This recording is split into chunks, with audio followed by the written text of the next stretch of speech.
जब मैंने वो खबर पढ़ी तो मैंने कहा यार हाइक पे न्यूज आ रहा है, ये क्या आ रहा है। आई वो शॉक्ड। क्या लिखा हुआ था कि उन्हीं के एक्स स्टूडेंट है, उन पे फोर्जरी एक फोर्जरी का एलिगेशन लगाया है कि वो लोग वो जो कर रहे हैं अपने इंस्टीट्यूट में वो गलत, सारा कुछ गलत काम हो रहा है वहां पे। 5 दिन में मैंने बहुत अच्छे से रिसर्च करा, मालूम पड़ा ये तो सब काला है। पहला मिथ क्या है, वो लोग 30 बच्चे पढ़ाते हैं, ये गलत है कि वो 30 बच्चे नहीं पढ़ाते। मुझे भी पहली बार मालूम पड़ा वो हजारों बच्चे पढ़ाते हैं, 30 बच्चे नहीं। ठीक है, पहली बात तो। और उन 1000 बच्चों में से 30 बच्चों को वो सेलेक्ट करते हैं।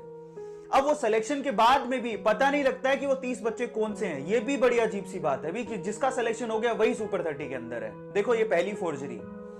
और दूसरी बात, जब वो 1000 बच्चे लेते हैं तो बिलीव इट और नॉट, हमें ऐसा था, दूसरा मिथ ये था कि वो लोग उनसे पैसा नहीं लेते।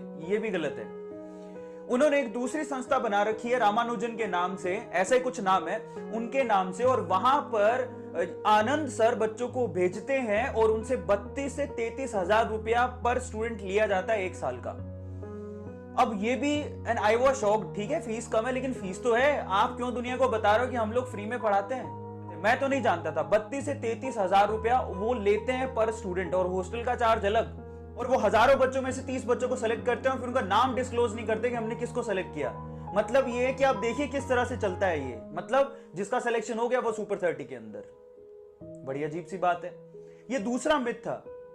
तो ये अजीब अजीब सी चीजें जब मेरे सामने आई, मैंने कहा यार ये क्या है। और अब देखिए उन्होंने ये तीसरा मिथ जो हम लोग सोचते हैं कि 30 में से 30 बच्चे उनके सेलेक्ट हो जाते हैं, एक्चुअली रिपोर्ट्स को ध्यान से देखें तो बहुत बार ऐसा हुआ कि उनमें से बहुत 30 छोड़िए, 10 छोड़िए, 5 बच्चों का भी सिलेक्शन नहीं हुआ था। इस बार जो एलिगेशन लगे हैं उनके एक्स स्टूडेंट के द्वारा लगाए गए हैं, उनमें यह कहा गया है कि इस बार उन्होंने, आप रिपोर्ट्स देखिए, मेरी बात पे विश्वास नहीं कर रहे हो तो आप रिपोर्ट देखिए। मैं तो 5 दिन के पूरे पढ़ने के बाद मैं आपके सामने ये बातें बोल रहा हूं।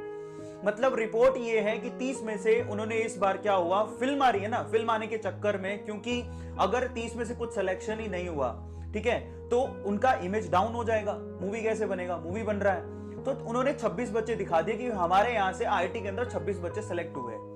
जबकि एक्स स्टूडेंट ये कहते हैं कि उनमें से जितने 26 बच्चों में से जो भी उन्होंने नाम लिए, उनके पूरे बैच में से सिर्फ 3 बच्चे ही सेलेक्ट हुए हैं, 26 नहीं हुए पहली बात तो, जिसमें से 2 बच्चे SC ST कैटेगरी से या OBC कैटेगरी से गए हैं, मतलब उनका रैंक नहीं आया। और एक बच्चा जरूर है जो कि एडवांस में क्लियर किया लेकिन उसके मार्क्स इतने कम थे कि उसको IIT मिला ही नहीं। ये भी एक सच्चाई है। अब आप सोचिए कि किस लेवल पे उन्होंने धोखा दिया। मतलब उसके 128 के करीब मार्क हैं, 126 की कट ऑफ गई थी, उसे IIT मिला ही नहीं। अब ये है सच्चाई। हम लोग सोचते हैं कि 30 में से 30 बच्चे या 25 बच्चे सेलेक्ट हो जाते हैं, ये भी गलत है। ये है ओवरऑल फोर्जरी इन सुपर 30।